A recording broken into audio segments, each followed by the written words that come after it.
भलाई करते रहिए बहते पानी की तरह, बुराई खुद किनारे लग जाएगी कचरे की तरह।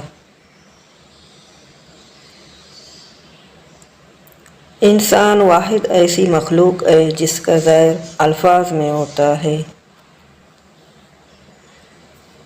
इससे कोई फ़र्क नहीं पड़ता कि तुम कितना आहिस्ता आहिस्ता आगे बढ़ रहे हो।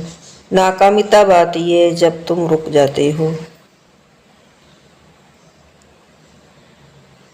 खुद को अक्ल कुल समझने वाले की इस्लाह नामुमकिन है।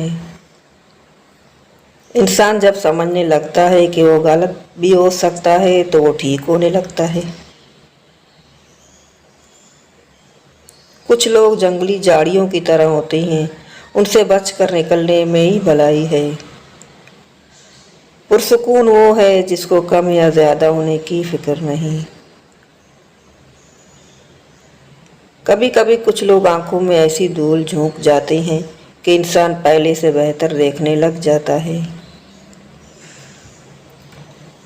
गुरु दो ही होती हैं, एक खैर का दूसरे शर का, दरमियान में मुनाफिकत होती है। मुनाफिकत दोनों तरफ मकबूल होना चाहती है। आपका खुश रहना ही आपके बुरा चाहने वालों के लिए एक सज़ा है। ज़मीर की अदालत में जाते रहा कीजिए। एक तो वहाँ फ़ैसले सच्चे होते हैं, दूसरे वकील की फ़ीस भी नहीं होती। मुनाफिक की हमदर्दी दुश्मन की तलवार से ज़्यादा ख़तरनाक होती है।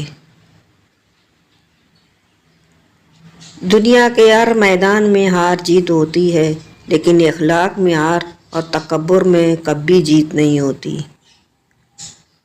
हमारी जहालतों में सबसे बड़ी जहालत ये है कि हम अपने इल्म का सबूत दूसरों की जहालत में ढूंढते हैं।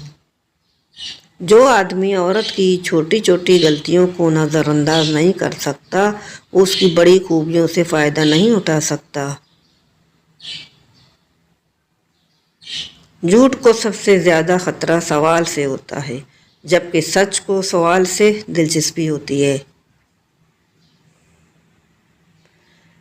सबसे ख़तरनाक इंसान वो है जो बेहिस हो। बेहिसी एक रूहानी बीमारी की इंतहाई शक्ल है। गैर ज़रूरी तनकीद वो तलवार है जो खूबसूरत ताल्लुकात का सर कलम करती है। एक दोस्त ने दोस्त से पूछा, दोस्त का क्या मतलब है? उसने जवाब दिया, अरे पागल, एक दोस्त ही तो होता है जिसका कोई मतलब नहीं होता।